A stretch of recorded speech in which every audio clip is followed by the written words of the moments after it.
Awesome. Thank you. I think we'll get started then. We've got everyone. All right. I don't want to run over today, so I'll get going. I would like to start by acknowledging the Wurundjeri people who are the traditional custodians of the land on which we meet. I would also like to pay respect to elders both past, present and emerging of the Kulin Nation and extend that respect to other Indigenous Australians present.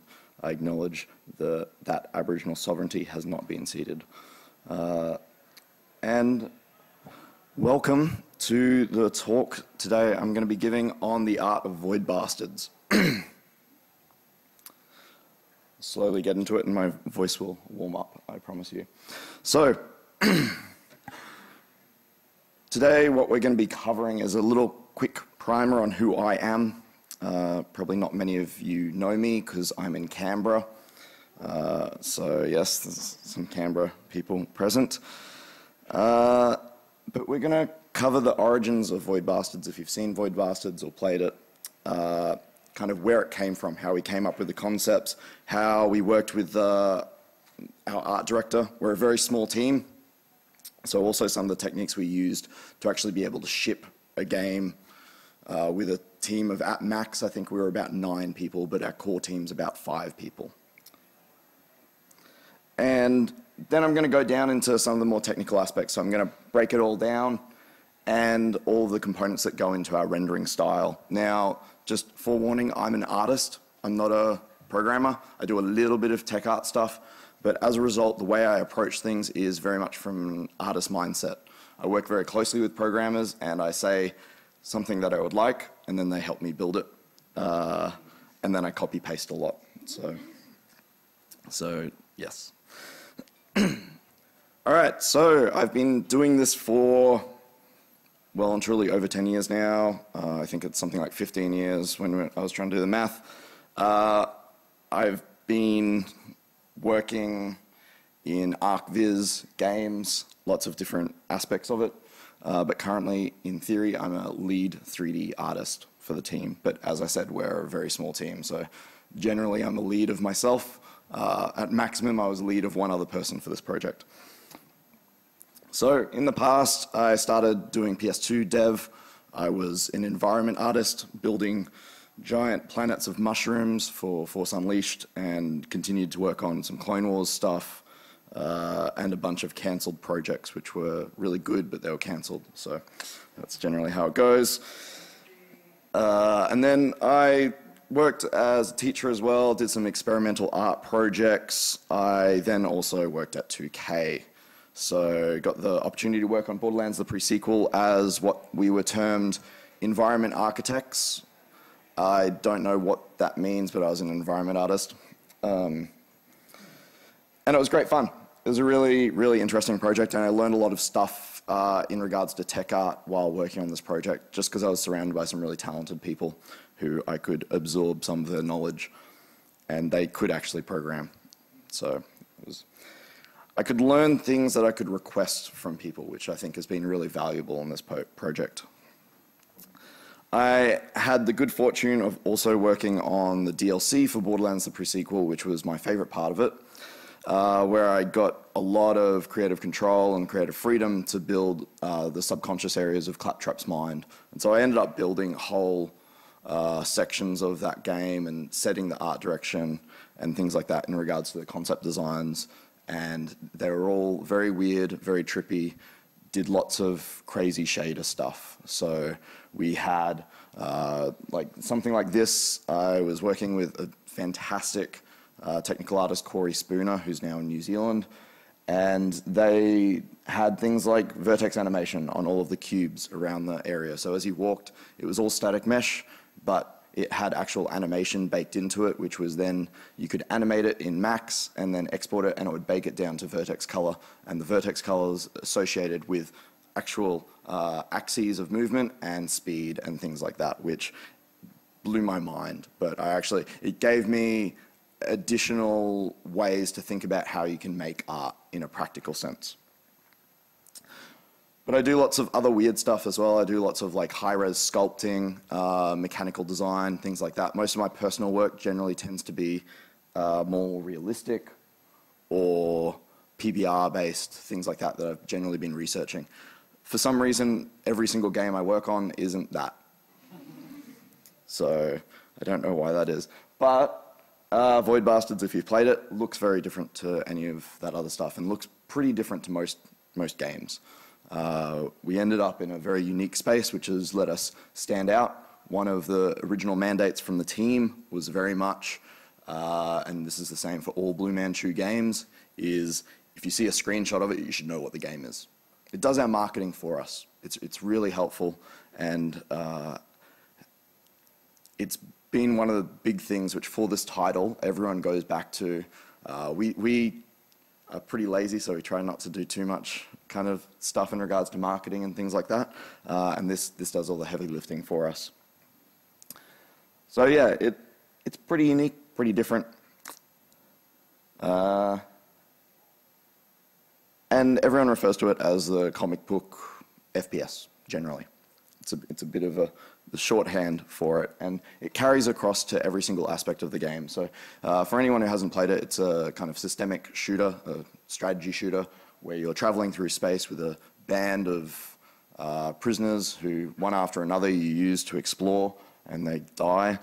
And you're salvaging things from ships. So we've got a huge array of ships that you can explore, and all of our menus. So this is when you're on an actual ship. This is all made to look like a comic book, every single aspect of it. Even your crafting screens and stuff like that. You've got your character profile and yeah. So, how we got to that point. The project itself, it's hard to put an actual time frame on it. It was probably across like a 4-year period or 3.5. The first 6 months, 12 months of the project, most of the team was working on it part-time, just as it slowly developed and bubbled to the surface. So, anyone familiar with Blue Manchu, they did Card Hunter, was their first game, which was a free-to-play CCG. Back in the day, though, most of the team all worked at Irrational, to the point where our studio founder was one of the original founders of Irrational. So there's a huge legacy there of strategy shooters and first-person titles. Now, they did Card Hunter, and one of the ideas behind Blue Manchu is doing games that other people wouldn't be able to make, doing stuff that publishers normally wouldn't pick up in the past. However, we live in a really interesting landscape now where lots of indie titles are more or less that anyway. Everyone's doing something different. So it's the same idea, but what they wanted to do was after Card Hunter, it worked really well for them in terms of they were able to, with a small, lean team, ship a game. And so what next? Let's do a first-person shooter, because that's what we've all done in the past. But we've never done it with a small team, and so the team at that point was, I think, 3 people, and one of them was the art director, Ben Lee, who is amazing and set all the standards for all of this stuff. And one of the thoughts they had was, oh, it'd be great to be able to do like a strategy shooter and work to the lineage of what System Shock 2 was, take some of those ideas, but then how would that work in the current state of things where you've got really cool 3D engines off the shelf that you can build with a small team, and maybe with a small team you also create more variety, create more tension. There's ways to make people sweat, which if you've played Void Bastards, generally there's a bit of difficulty and you stress out a bit when you're trying to escape a ship. So how could we do that? Now, I hadn't joined the team yet, and Ben, if anyone's played an old LucasArts game called Outlaws, it was from '97, and it was a sprite-based kind of first-person shooter that LucasArts did. And so I think early on, Ben kind of mentioned something about Outlaws. He's like, oh, it'd be really cool, because we've got like texture memory now. Because everything back then was pixelated as all hell. So with this, it was like, oh, fucking sweet if like we could do really high-res images, and it could be like just nice and beautiful and like a comic. That was the original concepts behind it. These screenshots are all kind of high-level concepts that Ben did. Early on, the project was called False Light. It was much more hard sci-fi. It wasn't as what we ended up with, which was, I guess, a combination of 2000 AD and Douglas Adams. This was space, very NASA, very serious, or a little bit serious.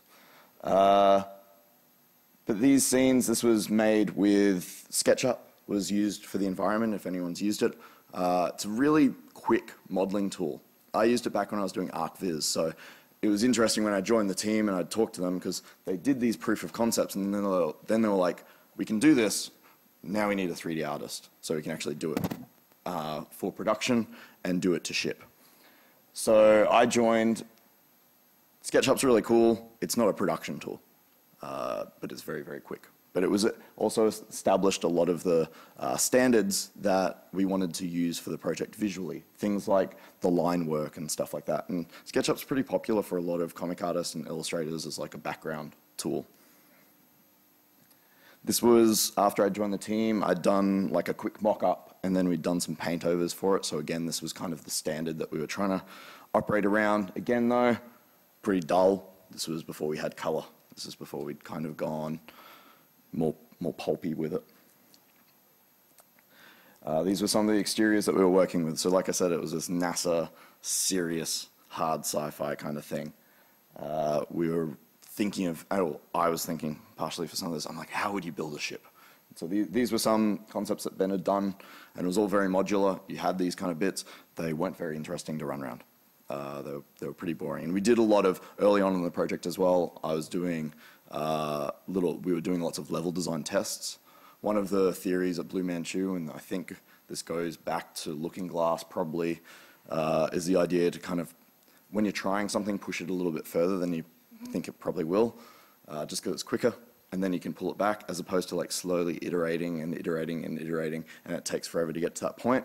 With level design and all this kind of stuff, we'd just go whole hog, and then if it worked, great, or we could pull it back a little bit. We just found it a little bit quicker. But we were doing a bunch of stuff like this. It was giving us freedom. We were thinking like the interior layouts would still have a lot of room to move and things like that. But this is still pretty similar to where we ended up with some of the ship designs and stuff.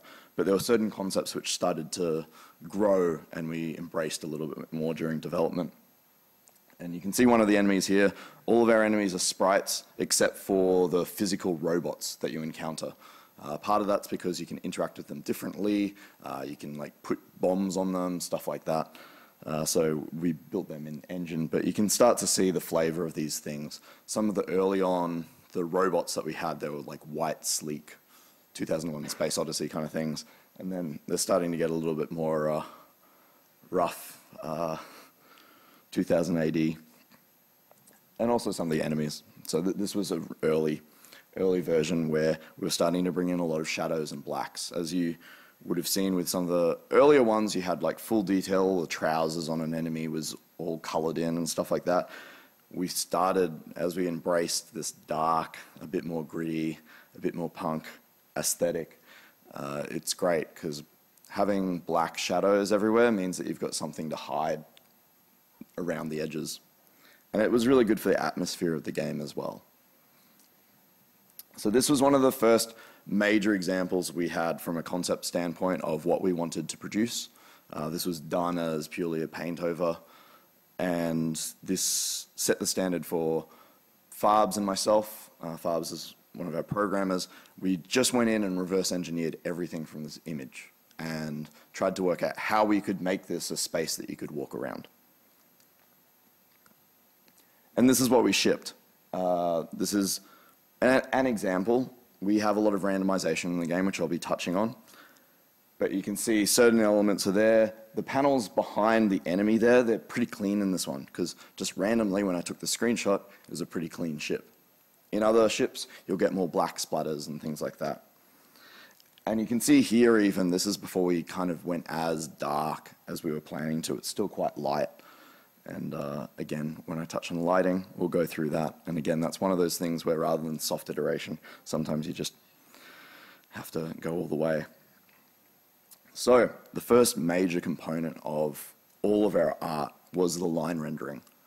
Now, it was something which had come across from SketchUp. Again, Farbs is amazing because he will sit down as a programmer and he's got a really good eye for this kind of stuff, and he can reverse engineer things down to like the pixel, and he actually cares about it to such a degree. Probably he cares about it a little bit more than artists do sometimes, but he was able to kind of work out some ideas for it and presented this concept of rendering the line work as consistent width. So all of the lines in a level, and I'll just go back here, all the lines are 2 pixels wide, which is great. But it means that you've got the same density from your foreground to your background. And that is really one of the most unique aspects of it, and you don't realize. It's not like a standard MIP mapping if you're painting textures or anything like that, where it will slowly get muddier the further away it gets. This is more like when you actually draw. If you're drawing and you've got a single 2 pixel brush and you're inking it, that's what it's going to look like. So we had a line rendering system. The way that it worked from SketchUp was you took the asset in SketchUp, you exported it, it loaded up, and any of the line work that you'd done in SketchUp was imported as point data strings and built more or less as a quad. And then we had a shader which just pushes it towards the camera. So it just pushes like 1 pixel, 2 pixel towards the camera as it draws. So you can have it on a flat surface, but it will draw forward on it. And then it will expand or contract the verts at each end to keep that 2 pixel width. But it means that you need all the spline data. So this is the geometry. This standard asset is kind of a good example, so I've used it and broken it down a bit. It's not the most exciting asset, but it makes sense. So we can see here, this is the base geometry. The shadows against the wall, I've just cut in contact shadows. Again, this is great because we went with all these black shadows and lots of like nice black in the scene. You can hide everything in it, so you can have things intersect, but because it's black, you don't see shit. It's great. I love it. But you can see the line work between those. So SketchUp is a really good visualization tool. It's not an asset creation tool. And the first step when I joined the team was, how can we do this as an actual project? The major issue you get, and I'll see if yeah, there we go. So this line here is a really good example. On the geometry, I don't have to do anything. I actually build it all as splines in 3D Studio Max. What I'll generally do is when I've got the asset, I set up all my smoothing groups, and I'll just go in and select hard edges. Just automatically 1 button click, grabs all the hard edges. That's like the first pass of my line work, because it's things like the outer edges. All of that will be automatically selected, and then I just click the button and I create my spline. My exporter is set up so it automatically, just through naming, when I export the mesh, I've got another asset which is the spline data, and it's just _line. And it just means that 1 button click and it will automatically scrub my scene and grab everything that it needs and assemble them together for the importer to connect them up. And what we get is, with an edge like this from SketchUp, because it's not an authoring program, it actually puts in all these supporting edges and supporting geometry. So I think the first asset we did an example of was like an ammo pickup, and the SketchUp version was something like 2,000 tries. Then that's not including the line work, because the line work itself, when you have to take into account, each segment of the line is also going to be geometry. So it can get expensive. We've got certain major savings, but this can get pretty hectic. So that ammo box was something like 2,000 tries directly from SketchUp. When we did an example from Max where I could properly author it with some of these techniques, it was, I think, like 60 tries. So it's beautiful. Like, I've done a lot of optimization on different projects. Like Borderlands, I did a lot of optimization. And so for this project, from the ground up, being like, oh, what savings can we do? Like, how can we make this really, really easy for ourselves? And we ended up doing pretty well on that front. So you can see the actual splines split out. A bit of a tongue twister. And you can also see where I don't have to extend line work because there's black shadows and things like that. And so black, it just hides everything. But you can also see there's the structural line work, and then there's the more smaller flourishes, and this is where I reverse engineer it from Ben's stuff. And we had a lot of discussions about his approach to things. So a larger surface there, you can see we've got something here. We've got little like hatching lines. So if there's like a blank surface, I'll just go in and it's like the most subtle of things. It's just these two little lines, and it just, you can have a completely flat surface, but it just gives it some form. And it's just what you'd do if you were drawing it. So I'm just mimicking everything that Ben is doing. I'm just trying to mimic it in 3D. So now we've got these edges as well. This is not necessarily line work, but it goes hand in hand with it in a lot of areas. What it actually does is it's got these little notches, and it's just like wear and tear. A lot of these techniques that we were using, I had kind of carried over, or it was from research I was doing for big AAA games, which I was looking at like PBR render pipelines and all this kind of stuff for Star Citizen and how they do all these things. And as you can see, I'd never make anything that looks like that. But all the same techniques were really, really useful, and we could do stuff which on a realistic looking game you just wouldn't be able to get away with. So trims are a really popular thing now, like decals, normal map trims and stuff like that, where you can actually just slap this floating geometry on your objects is great. Saves you so much like asset creation time and all this kind of stuff. So I want to do the same thing with this. It's just a floating piece of mesh, and it's got the little notches. And again, I'm just trying to mimic what Ben was doing. He would draw a line and he's put in these little black triangles around it just to make it look like there's a little bit of wear and tear of something like this, where it's a column. It's just had like kind of carts smash into it and stuff like that. And when we're doing something so simple, it's just the littlest thing that you need to inform that. Now, the way that I set this up is it's actually just a texture sheet, and we've got some different densities of notches, as we call them, like notching for our lines. So if I want it to be a little bit more sparse, I'll choose the one on the left, and so on and so forth. And it's doing, again, the same thing that we're doing with the lines, just differently, where it's drawing it just a pixel in front of the mesh, so it just overlays. If you looked at it with a standard texture, it's just going to Z-fight. It's just going to look messy, but the shader is what's pushing it forward. Now, the other trick I did with this was because as soon as you do that, have a look here, you have two of these right next to one another. Guess what? They're going to have the same notches. And it's something which it will look repetitious. It's a small thing. What we do is world space, we do a world space offset. So it will just scroll the UVs vertically. So it means if you've got two of these columns next to one another, none of the notches will be in the same position. They'll be slightly offset, or it'll be like a different panner on it. And it's not noticeable, like in terms of you don't notice it when it's done, you do notice it when it's not done.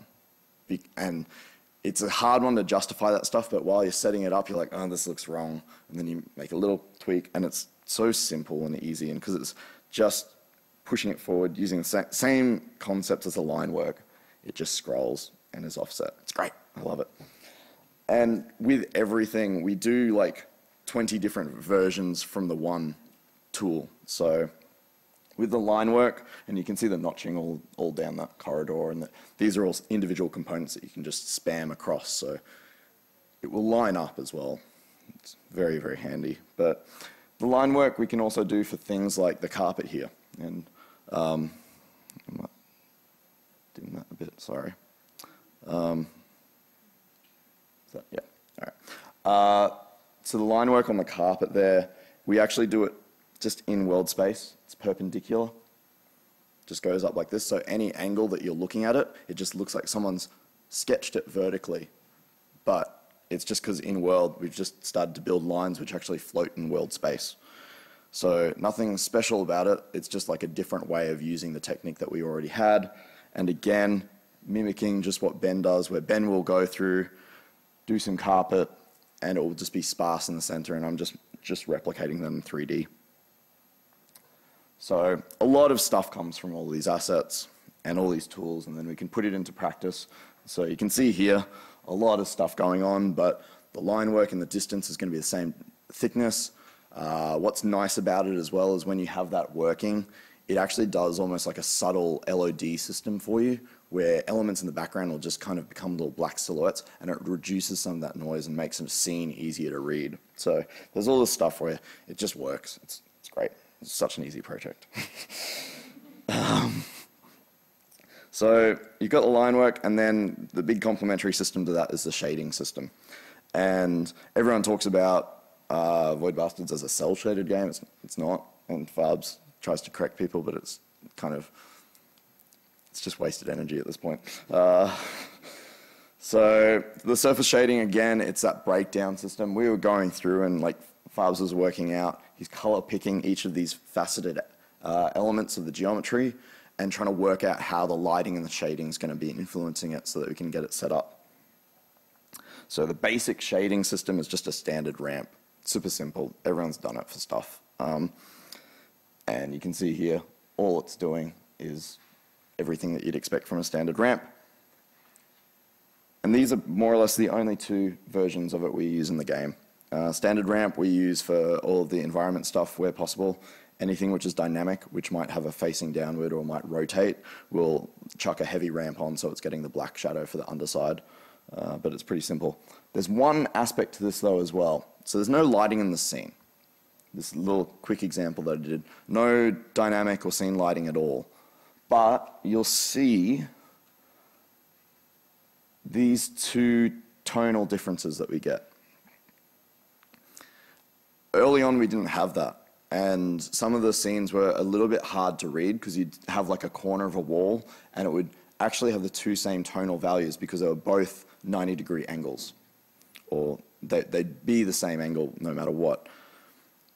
Farbs had this bright idea of, well, we'll just do a world space difference. So it's actually just, it's almost like if you look at a level, you can work out where north is and where south is just by that soft tonal shift. But what it did was it broke up some of the scenes and it actually made it a lot easier to navigate.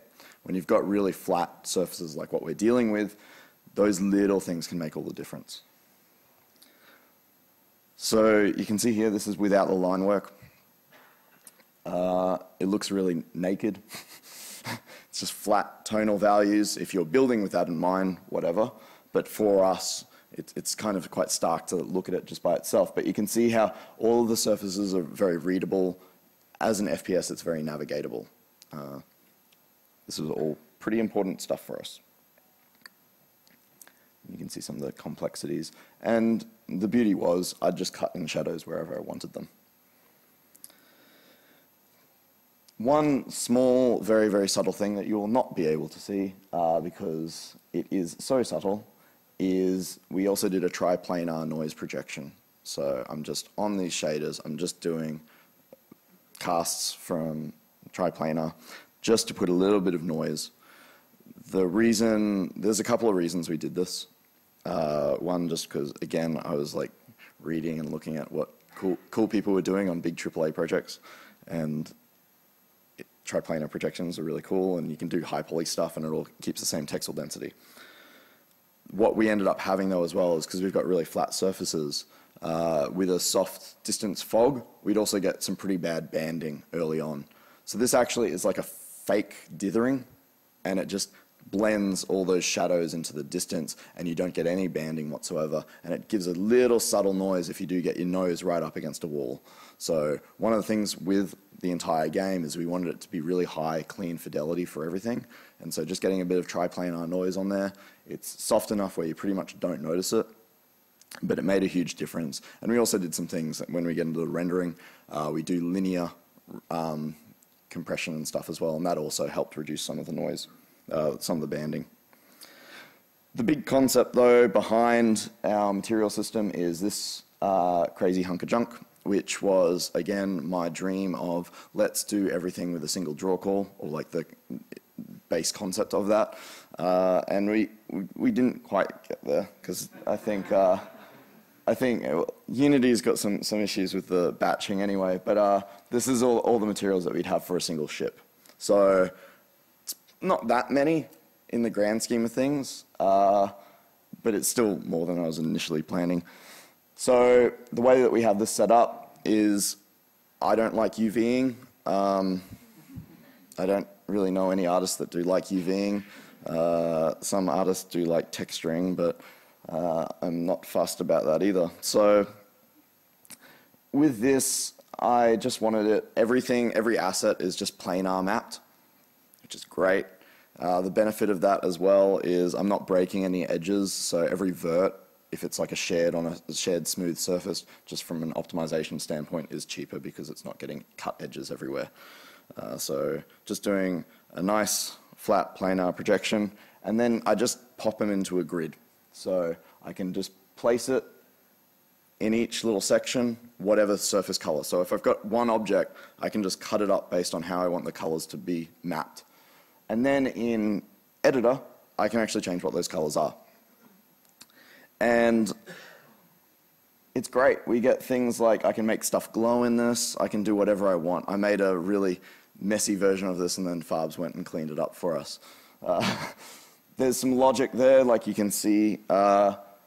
A through, or the entire A row is like main, secondary, tertiary, and detail. That's how I'm splitting things up. And again, as the art evolved and progressed, I needed more and more of these. So this is great. This gives me 16 channels. It also has kind of like a wasted one, which is just for shadows. There's ways where I could probably optimize this more, but it did pretty well. We had variants, so we had to do the heavier ramp and the softer ramp, and they would give us different versions. But for the most part, pretty simple. Carpet was more or less a variant of the surface shader, which just used a version of our line renderer where it just popped it upward a couple of pixels, but for an entire polygon. So I could just place the carpet and it would normally Z-fight, but it's pushing it up. So all the decals that we slap in scene are all more or less using like a sprite-based decal, like positioning, offset, so I can create an order of draw for everything in scene. Now, if you played the game as well, we've got the concept of organization. So there's all these different orgs with different ship colors, things like that. And we've got shared assets which are built and scattered between them. So all of these materials, for each org, we have a parallel set of them which have the new colors assigned,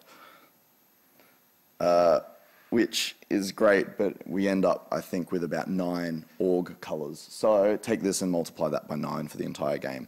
And when you load up into a level, we have a system which tells you what color it will be, and it does all that in the background before you actually see anything.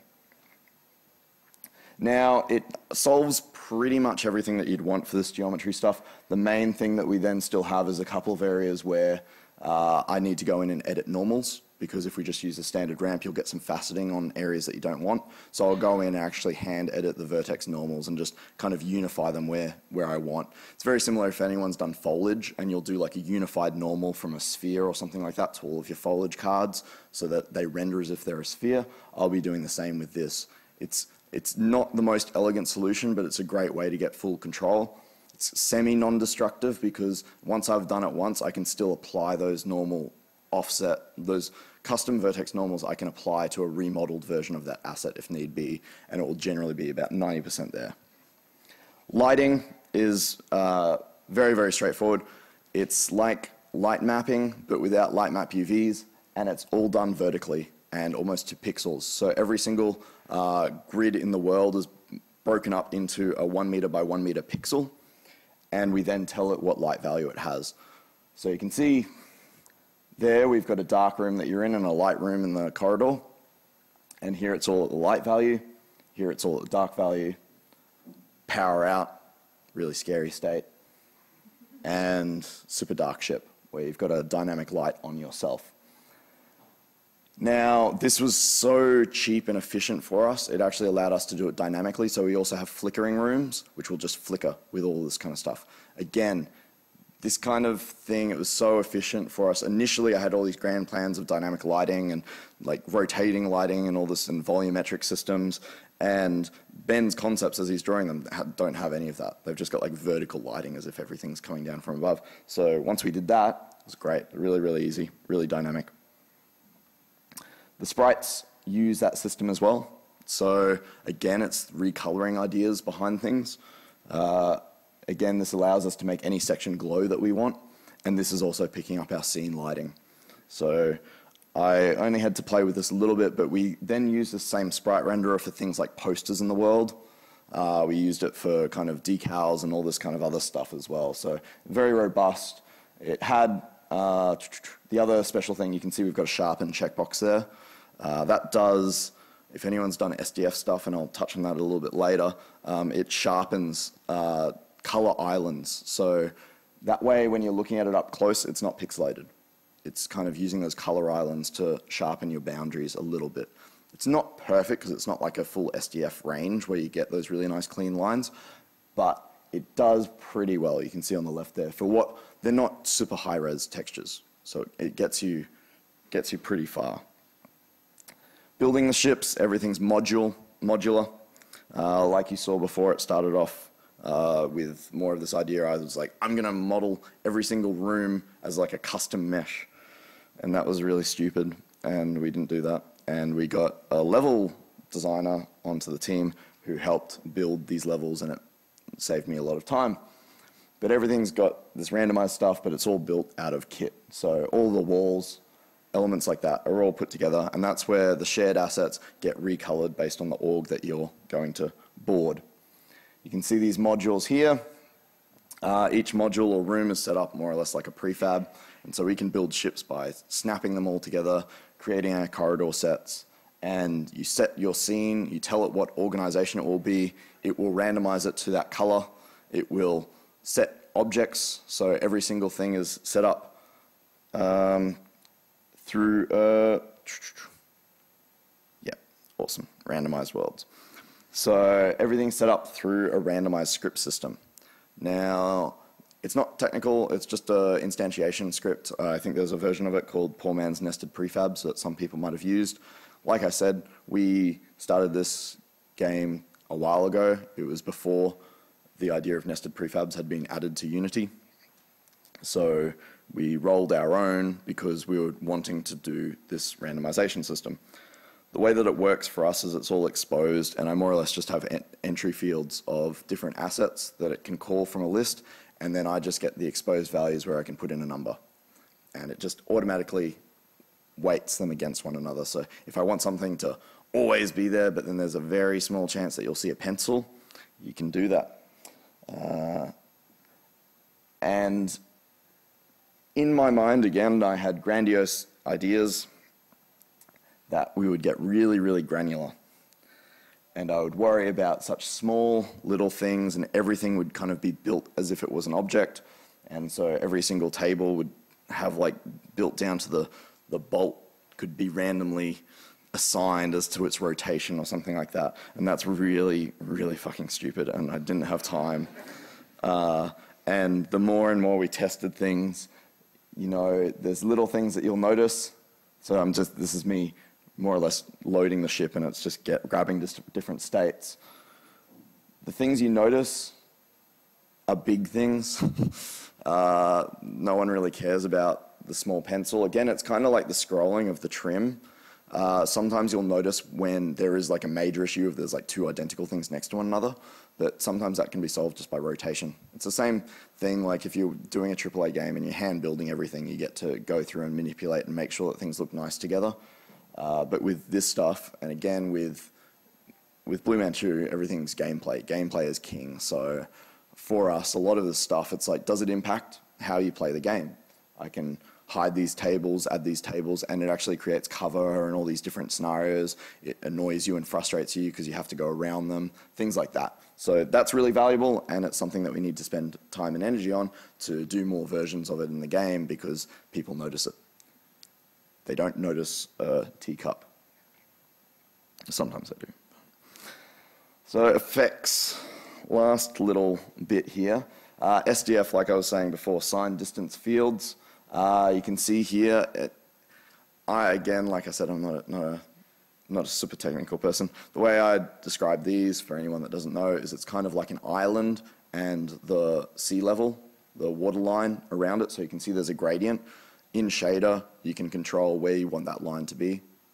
and it just means that you've got all these cool clamp values. We were using it because we had Text Mesh Pro in Unity, which did SDF font packs, which is great because then you get fully scalable font texture sets, and also they're a smaller texture size. So again, it was like a preemptive optimization idea that we had.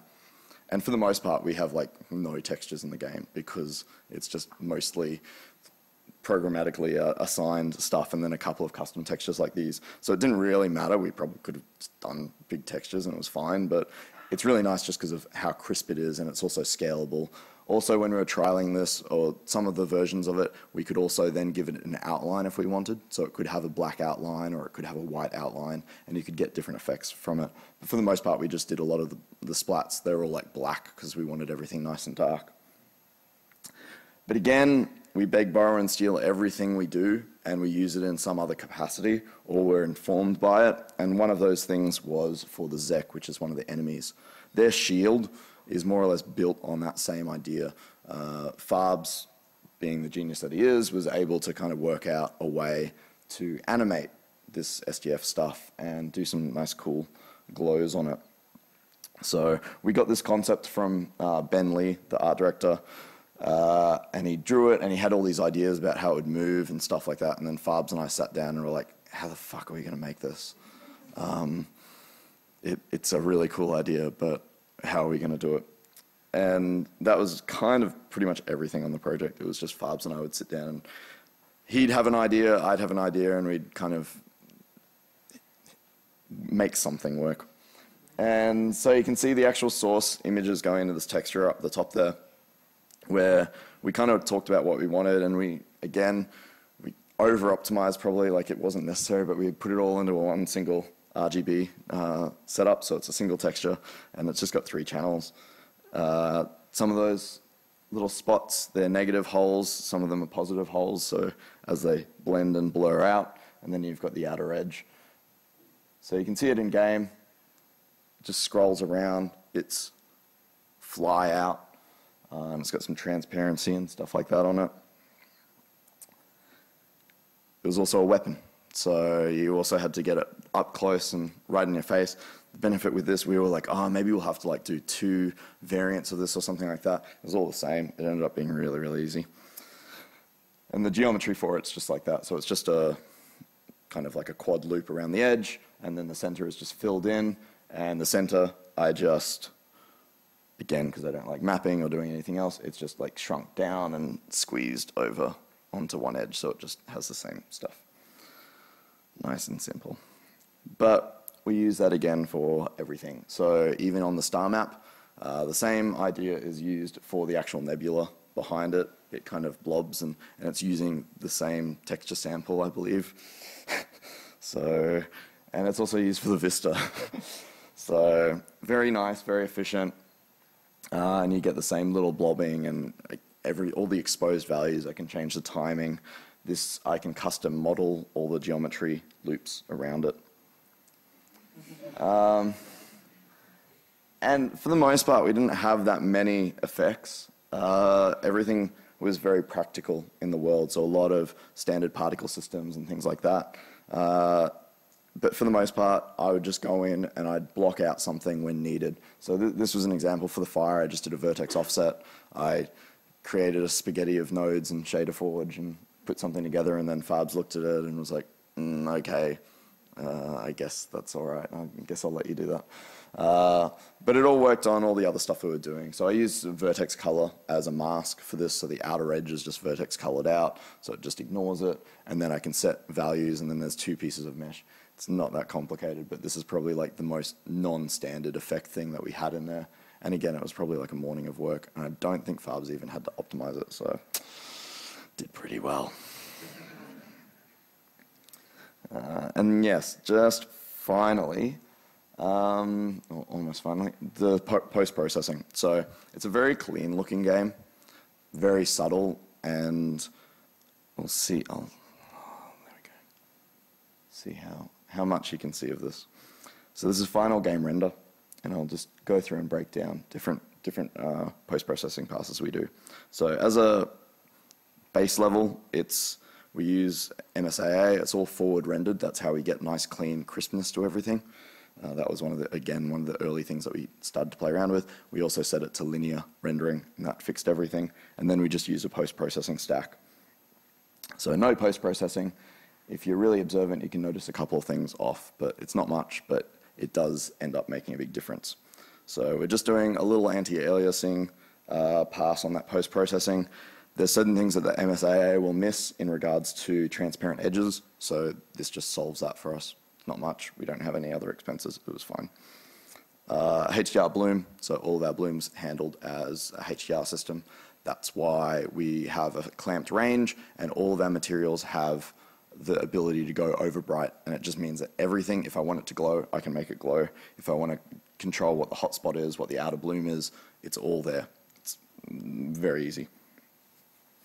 Depth fog, we just do a bit of grading. Again, it helps you separate the foreground, background, and helps fade elements in.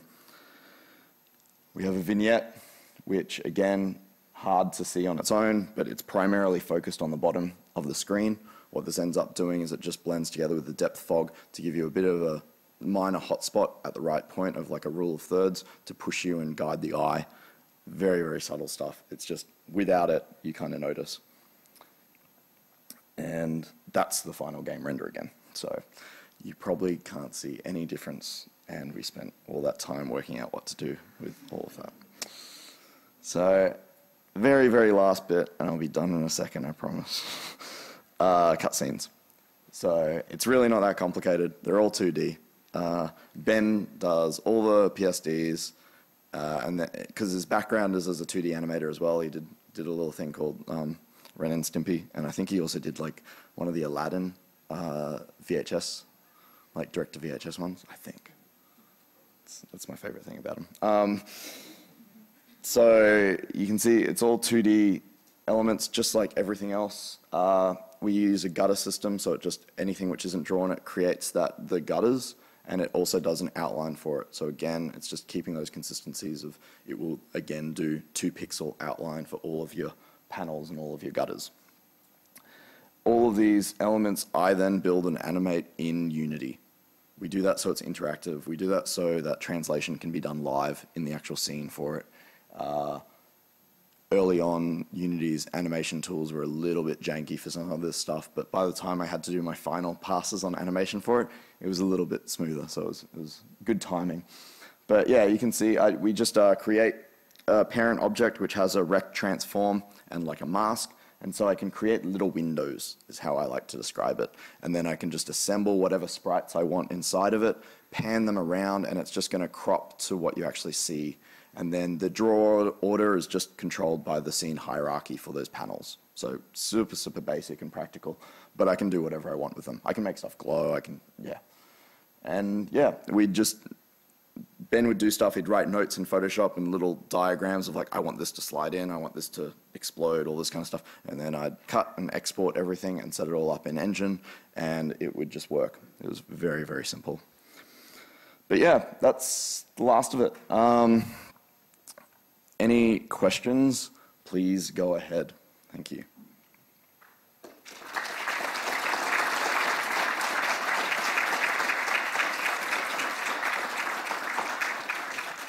I think there's time for one question. One question, sorry. Well, please just harass me. It's fine.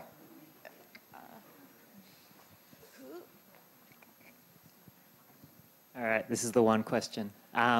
So I really like the seam markups you did. And you seem to say that they were splines. Yep. Are they splines in the 3D program that you actually Yeah. like hand place? Yeah. I hand draw spline. So that's where I do make it a little bit easier. All the kind of primary structural splines, I just grab from select hard edges and convert to spline. So I'm generally doing just a little bit of it, but I can slap on decals and stuff like that.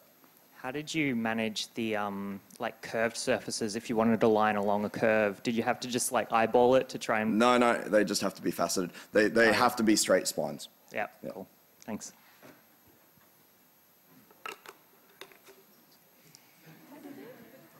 I don't know, one more?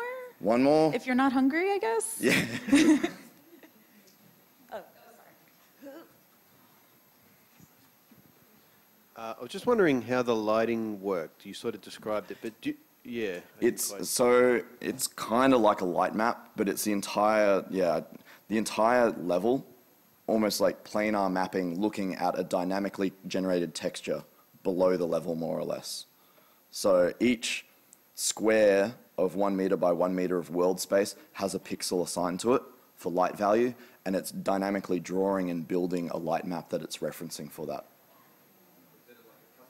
It's a custom thing, yeah. Yeah, so Farbs would be able to describe it a bit more. We kind of discussed the practical way of how we wanted to work, but it's like, ends up being like a 1K texture. There's no cost to writing to it, or it's very little cost to writing to it, but it just means that we can use it for dynamic things. So the entire ship's lighting can change, stuff like that. But if you were to look at it, it's just like a pixelated version of the entire ship as little squares which are colored, and the entire ship is just looking it up in world space.